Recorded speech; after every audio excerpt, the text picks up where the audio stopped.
بسم اللہ الرحمن الرحیم جی۔ تو ہم شمشیر بے نعام کی تیسری قسط کے ساتھ حاضر خدمت ہیں، کیونکہ آپ نے دوسری قسط میں دیکھا تھا کہ جب آپ دیکھ رہے ہیں یا سن رہے ہیں کہ حضرت خالد بن ولید جو ہیں وہ جو کہ مسلمان ہو گئے تھے، اور انہوں نے ایک مسلمانوں کے بہت ہی بہادر جرت مند جو ہے سپہ سالار رہے، ان کی یہ داستان شجاعت ہے۔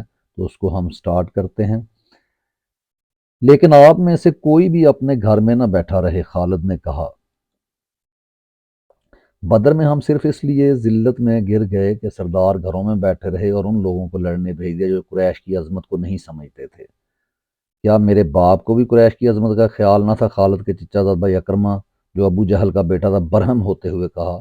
کیا صفوان بن امیہ کے باپ کو بھی قریش کی عظمت کا خیال نہ تھا؟ تم کہاں تھے الولید کے بیٹے؟ ہم یہاں ایک دوسرے سے لڑنے کے لیے اکٹھے نہیں ہوئے، ابو سفیان نے کہا۔ خالد، تمہیں ایسی بات نہیں کہنی چاہیے تھی جس سے کوئی اپنی بے عزتی محسوس کرے۔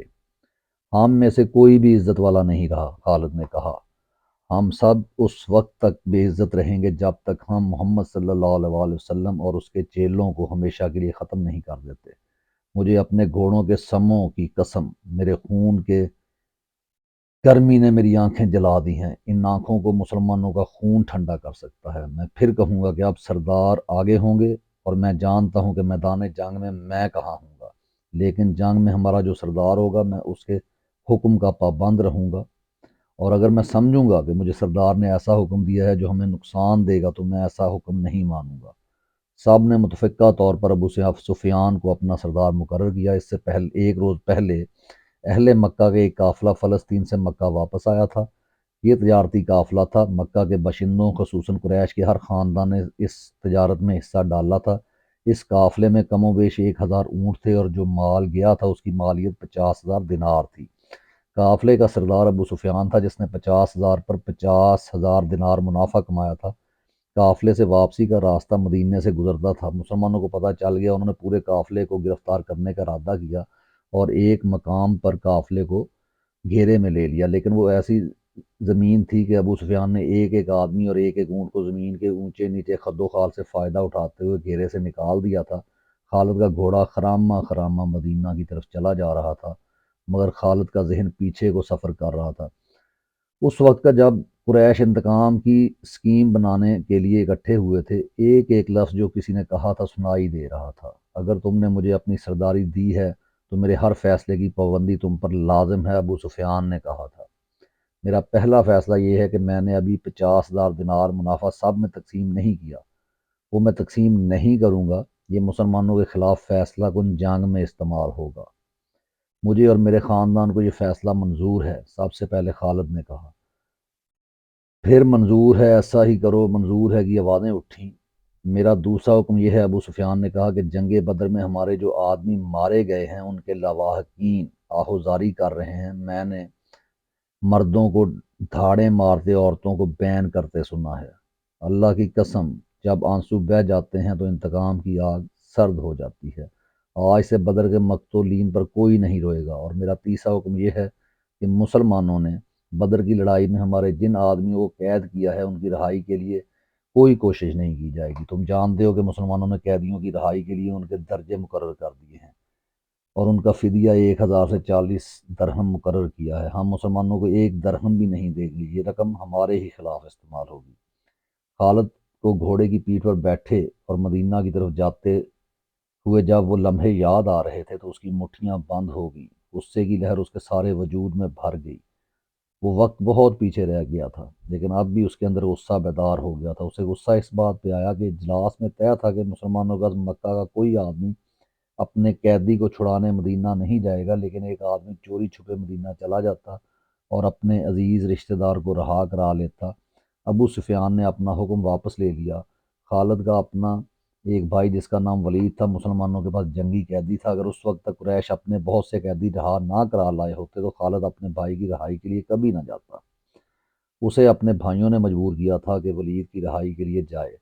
خالد کو یاد آ رہا تھا کہ وہ اپنے وقار کو ٹھیس پہنچانے پر آمادہ نہیں ہو رہا تھا، لیکن اسے خیال آیا تھا، خیال یہ تھا کہ رسول کریم صلی اللہ علیہ وآلہ وسلم بھی اسی کے قبیلے کے ہیں، اور آپ صلی اللہ علیہ وآلہ وسلم کے پیروکار یعنی جو مسلمان ہو گئے تھے وہ بھی قریش اور اہل مکہ میں سے تھے، وہ آسمان سے تو نہیں اترے تھے، وہ اتنے جری اور دلیر تو نہیں تھے کہ 313 کی تعداد میں 1000 کو شکست دے سکتے۔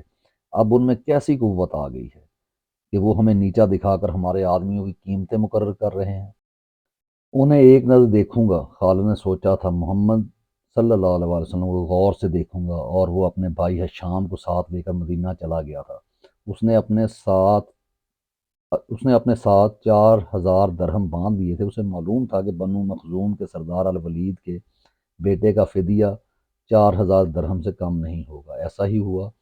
اس نے مسلمانوں کے ہاں جا کر اپنے بھائی کا نام لیا تو ایک مسلمان نے، جو قیدیوں کی رہائی اور فدیہ کی وصولی پر مامور تھا، کہا کہ 4000 درہم ادا کرو، ہم فدیہ میں کچھ رعایت چاہتے ہیں۔ خالد کے بھائی شام نے کہا، تم لوگ آخر ہم میں سے ہو، کچھ پرانے رشتوں کا خیال کرو، اب ہم تم میں سے نہیں ہیں۔ مسلمانوں نے کہا، ہم اللہ کے رسول صلی اللہ علیہ وآلہ وسلم کے حکم کے پابند ہیں، کیا ہم تمہارے رسول سے بات کر سکتے ہیں؟ حشام نے پوچھا۔ حشام، خالد نے گرج کر کہا، میں اپنے بھائی کو اپنے وقار پر قربان کر چکا تھا، مگر تم مجھے ساتھ لے آئے، جتنا مانگتے ہیں اتنا ہی دے دو، میں محمد کے سامنے جا کر رحم کی بھیک نہیں مانگوں گا۔ اس نے درہموں سے بھری تھیلی مسلمانوں کے سامنے پھینکتے ہوئے کہا، گن لو اور ہمارے بھائی کو ہمارے حوالے کر دو۔ رقم گنی جا چکی تو ولید کو خالد اور حشام کے حوالے کر دیا گیا۔ تینوں بھائی اسی وقت مکہ کو روانہ ہو گئے۔ راستے میں دونوں بھائیوں نے ولید سے پوچھا کہ ان کی شکست کا باعث کیا تھا۔ انہیں توقع تھی کہ ولید، جو ایک جنگجو خاندان کا جوان تھا، انہیں جنگی فہم و فراست اور حرب و ضرب کے طور طریقوں کے مطابق مسلمانوں کی جنگی چالوں کی خوبیاں اور خامیاں بتائے گا، مگر ولید کا انداز ایسا اور اس کے ہونٹوں پر مسکراہٹ ایسی تھی جیسے اس پر کوئی پراسرار اثر ہو۔ ولید، کچھ تو بتاؤ، خالد نے اس سے پوچھا، ہمیں اپنی شکست کا انتقام لینا ہے۔ قریش کے تمام سردار اگلی جنگ میں شامل ہو رہے ہیں، ہم ارد گرد کے قبائل کو بھی ساتھ ملا رہے ہیں، اور وہ مکہ میں جمع ہونا شروع ہو گئے ہیں۔ سارے عرب کو اکٹھا کر لو خالد، ولید نے کہا، تم مسلمانوں کو شکست نہیں دے سکو گے۔ میں نہیں بتا سکتا محمد صلی اللہ علیہ وآلہ وسلم کے ہاتھ میں کوئی جادو ہے، یا ان کا نیا عقیدہ سچا، یا کیا بات ہے کہ میں نے ان کا قیدی ہوتے ہوئے بھی انہیں ناپسند نہیں کیا۔ پھر تم اپنے قبیلے کے غدار ہو، حشام نے کہا۔ غدار ہو یا تم پر ان کا جادو اثر کر گیا ہو۔ وہ یہودی پیشوا ٹھیک کہتا تھا کہ محمد صلی اللہ علیہ وسلم کے پاس کوئی نیا عقیدہ اور نیا مذہب نہیں، اس کے ہاتھ میں کوئی جادو آ گیا ہے۔ جادو ہی تھا، ورنہ بدر میں قریش شکست کھانے والے نہیں تھے، خالد نے کہا۔ ولید جیسے ان کی باتیں سن ہی نہیں رہا تھا، اس کے ہونٹوں پر تبسم تھا، اور وہ مڑ مڑ کر مدینہ کی طرف دیکھتا تھا۔ مدینہ سے کچھ دور ذل حلیفہ نام کی ایک جگہ ہوا کرتی تھی۔ تینوں بھائی وہاں پہنچے تو رات گہری ہو چکی تھی۔ رات گزارنے کے لیے وہ وہیں رہ گئے۔ صبح آنکھ کھلی تو ولید غائب تھا، اس کا گھوڑا بھی وہاں نہیں تھا۔ خالد اور حشام سوچ سوچ کر اس نتیجے پر پہنچے کہ ولید واپس مدینہ چلا گیا ہے۔ انہوں نے دیکھا کہ اس پر کوئی اثر تھا، یہ اثر مسلمانوں کا ہی ہو سکتا تھا۔ دونوں بھائی مکہ آ گئے۔ چند دنوں بعد انہیں مکہ میں ولید کا زبانی پیغام ملا کہ اس نے محمد صلی اللہ علیہ وآلہ وسلم کو خدا کا سچا رسول تسلیم کر لیا ہے، اور وہ آپ صلی اللہ علیہ وآلہ وسلم کی شخصیت اور باتوں سے اتنا متاثر ہوا ہے کہ اس نے اسلام قبول کر لیا ہے۔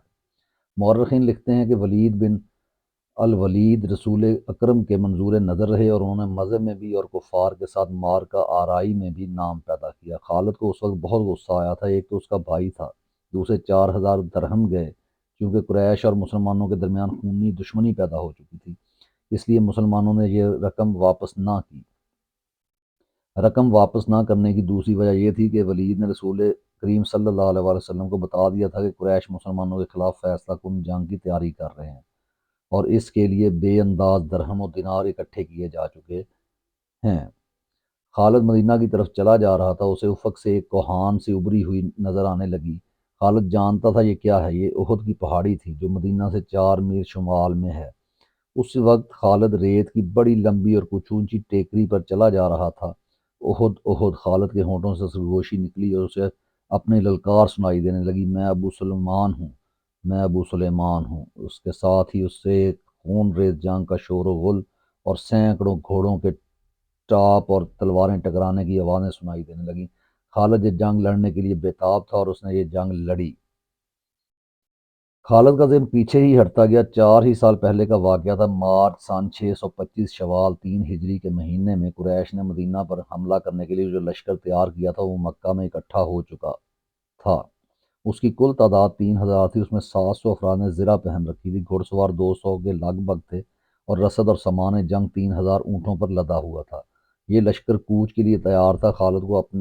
خالد کو ایک روز پہلے کی بات کی طرح یاد تھا کہ اس لشکر کو دیکھ کر وہ کس قدر خوش ہوا تھا۔ انتقام کی آگ بجھانے کا وقت آ گیا تھا۔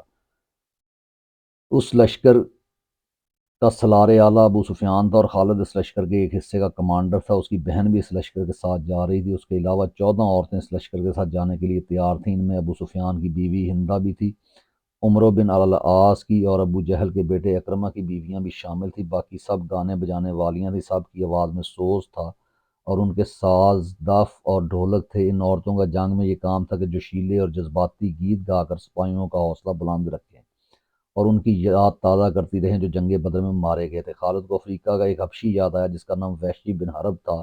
وہ قریش کے ایک سردار جبیر بن مطعم کا غلام تھا۔ وہ دراز قد اور سیاہ رو اور طاقتور تھا۔ اس نے برچھی مارنے کے فن میں شہرت حاصل کی تھی۔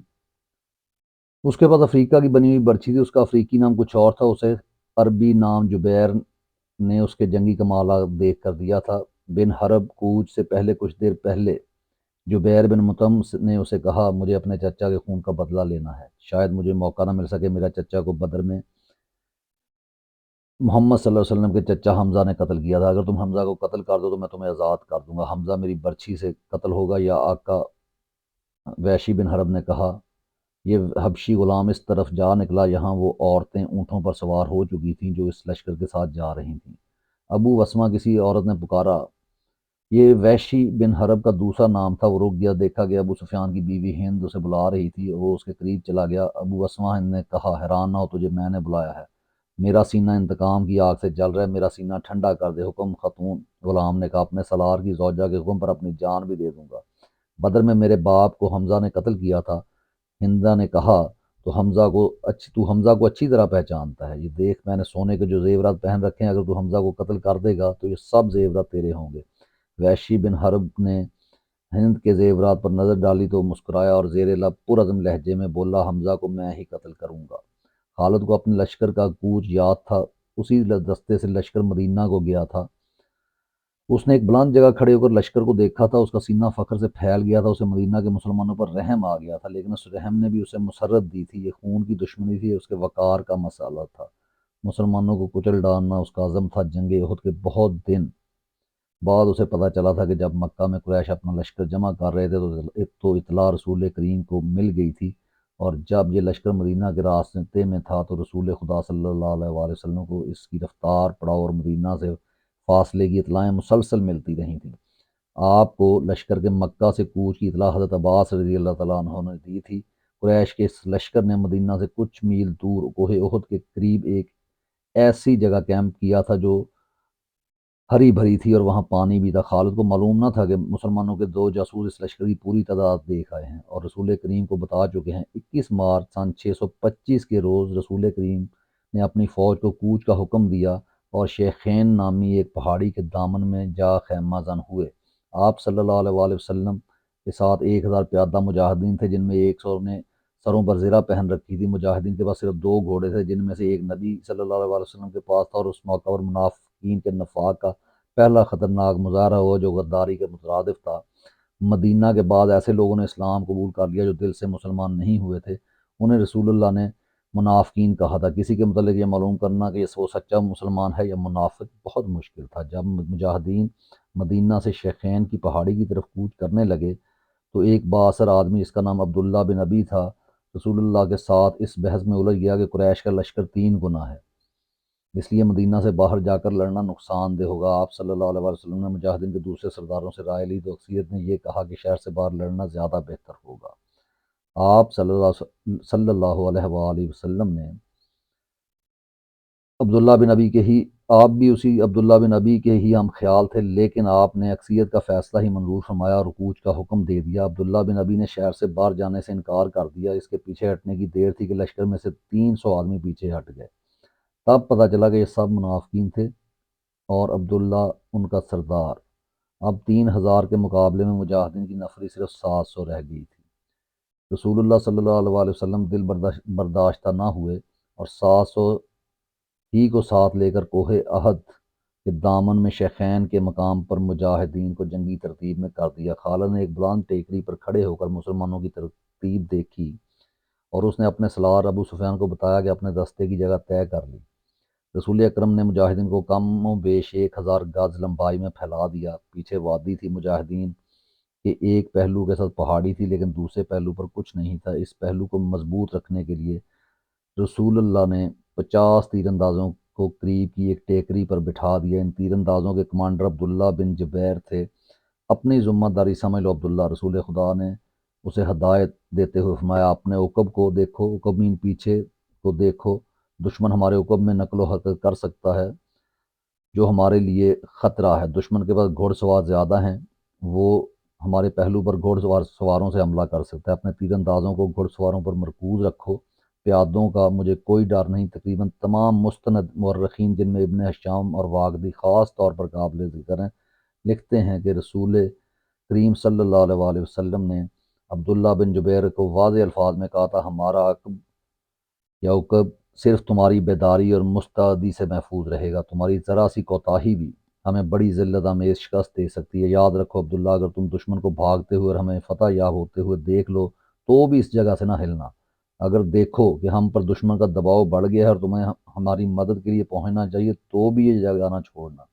پہاڑی کی یہ بلندی دشمن کے قبضے میں نہیں جانی چاہیے، یہ بلندی تمہاری ہے، وہاں سے تم نیچے اس تمام علاقے کے حکمران وہاں سے تم نیچے اس تمام علاقے کے حکمران ہوں گے جہاں تک تمہارے تیر اندازوں کے تیر پہنچیں گے۔ خالد نے مسلمانوں کی ترتیب دیکھی اور ابو سفیان کو بتایا کہ مسلمان کھلے میدان کی لڑائی نہیں لڑیں گے۔ ابو سفیان کو اپنی کثیر نفری پر ناز تھا، وہ چاہتا تھا کہ لڑائی کھلے میدان میں یعنی لامحدود محاذ پر ہو تاکہ وہ اپنے پیادوں اور گھوڑوں کی افراد سے مجاہدین اسلام کو کچل ڈالے۔ خالد کو اپنے باپ نے جنگی چالوں کی تربیت بچپن سے دینی شروع کر دی تھی۔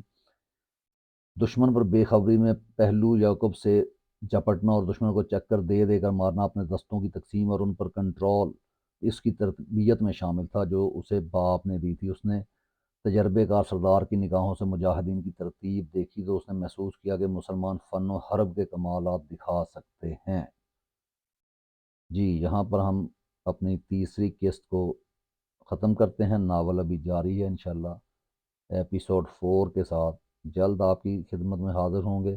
ہمارے چینل کو سبسکرائب کرنا مت بھولیں، کیونکہ یہ تاریخی کہانیاں، اسلامی تاریخی کہانیاں اور ان سے منسلک رہنا نہ صرف ہمارا بلکہ ہمارے بچوں کا مستقبل بدل سکتا ہے، ان کو حال میں بہت سارے سبق سکھا سکتا ہے۔ اور کوئی بھی قوم جب اپنی تاریخ سے کنارہ کش ہو جائے تو اس کی موت واقعہ ہو جایا کرتی ہے۔